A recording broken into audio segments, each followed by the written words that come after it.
What's up, everybody? It's TheOmegaLegend, and this is the X-Men Apocalypse review. Now, this movie starts off in ancient Egypt, and it kind of kicks off with this big spectacle CGI action scene to set up who Apocalypse is, and then boom, you're straight into the story. And that's one of the major things about this that I like. We waste no time gathering up the mutants, whether it be for Apocalypse's horsemen or for Charles's school. I mean, right off the bat, we're not spending time thinking about, Hank McCoy's third toe and being sad and things like that. We're getting the mutants, we're gonna learn, or we're gonna be horsemen, and there it is. And speaking of the students, one thing I was really surprised is not only do the older cast hold down their respective parts, except for Jennifer Lawrence, which I'll get into, the young cast really holds it down. They really play their position quite well. It's like they've done it before, whether it be, especially Jean Grey. I'll note that Jean Grey is probably my favorite of the new cast.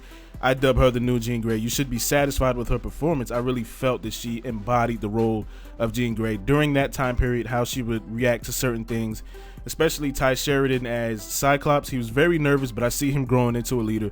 My personal favorite, Nightcrawler, just stole the screen. Like every time he was on the screen, when he talked, spoke, his mannerisms, the way he fit in with the group, it's like how Nightcrawler would be. And that was just a plus for me. I'm a huge Nightcrawler fan. It was a plus for me. I laughed throughout the movie because of him, so it was a plus. James McAvoy and Michael Fassbender, as always, destroy their roles, and I mean that in a good way, not being sarcastic.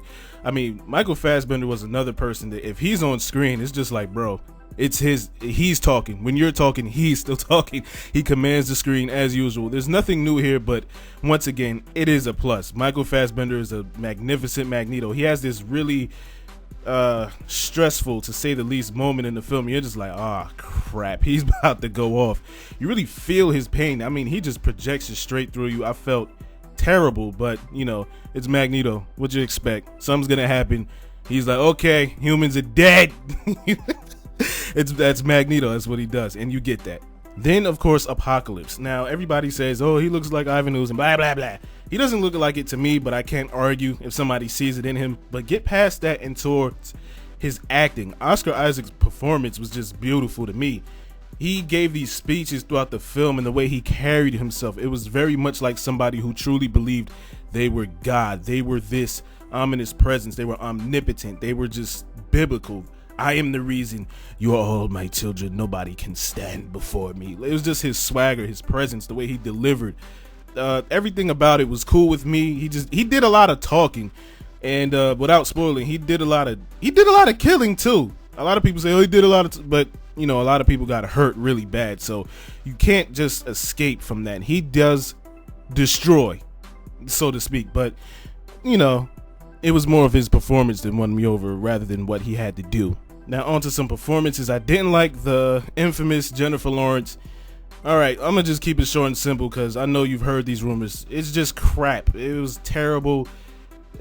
You can tell she does not want to do it anymore. And look, guys, if she doesn't want to do it, if she's gonna end up performing like this, just let her move on. Let her do something else. Let her do Joy .5 to Hunger Games 78. Whatever she wants to do, just if she does not want to do this, stop calling her, okay? Just let it go. Even her makeup, I guess, was terrible. I mean, how do you get worse? It looked like somebody took some blue paint. Better yet, take a box of blue Crayolas, melt it, and just throw it on her face and put some dots on her and say, hey, okay, you're Mystique. You can transform, and just read this. I mean, her hair looked like some carrot. I don't know. I'm not gonna rant too much about it, but her performance is as horrible as you've heard. Another performance, not necessarily performance, but Jubilee. Without going into spoilers, what was her purpose? I was disappointed in that, but whatever. That was one performance I didn't like. Another thing that I didn't like is that the Horsemen, after they were recruited, it was kind of like, shut up, Apocalypse is talking. Okay, you can talk real quick. Okay, shut up, I'm talking. I mean, do they get to speak, or they just stabbing and flying things around and just everything they'll build? Do they get to talk? That was just a little nitpicky. I can't really say that's nitpicky. I think they should have had a little bit more development for those characters, but I'm sure hopefully in the future we'll get something more interesting from the Horsemen themselves, the ones that can be useful, whether it be in the Deadpool universe or more X-Men films. We'll see, but it kind of bugged me. Now, as far as scene stealers, I gotta give it to Nightcrawler just because that's my fanboy favorite, so y'all can exclude that. But I have to give it to Michael Fassbender for one, Apocalypse for me too, and I'm not gonna say what he does, but yo, if you were excited for the Wolverine 3, Hugh Jackman's cameo in this film will have you on the like, yo, yes, I'm glad that's coming out next year. R-rated too. I'm not gonna speak on it.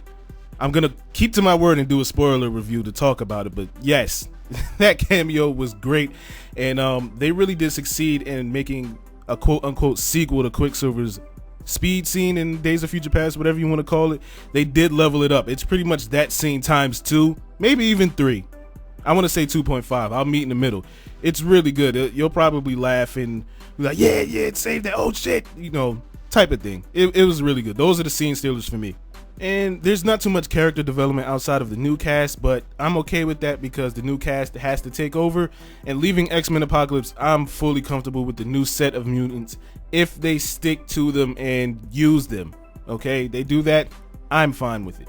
So in summation, to wrap everything up, I really enjoyed the film. The action was great. I liked some characters' dialogue, and there were a couple of scene stealers. So my enjoyment level of this film, I would probably give it an 8 out of 10. But if I had to give it like a critical rating, maybe somewhere between a 7.7, 7.8. There are problems with the film. It is by far not perfect. But if you know what to expect from Bryan Singer, if you're an X-Men comic fan, you know what to expect from Bryan Singer. But, you know, it's one of his better entries. Maybe not as tight of a story, but as far as entertainment value, it offered more than usual. So there you have it, 7.5 from a critique standpoint, but my enjoyment of the film was an 8.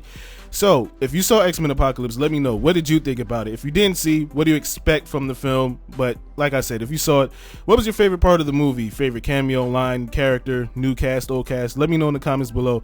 Thank you for watching, everybody. Subscribe for more videos, more reviews. Thank you for watching, and until next time, I'll catch y'all later.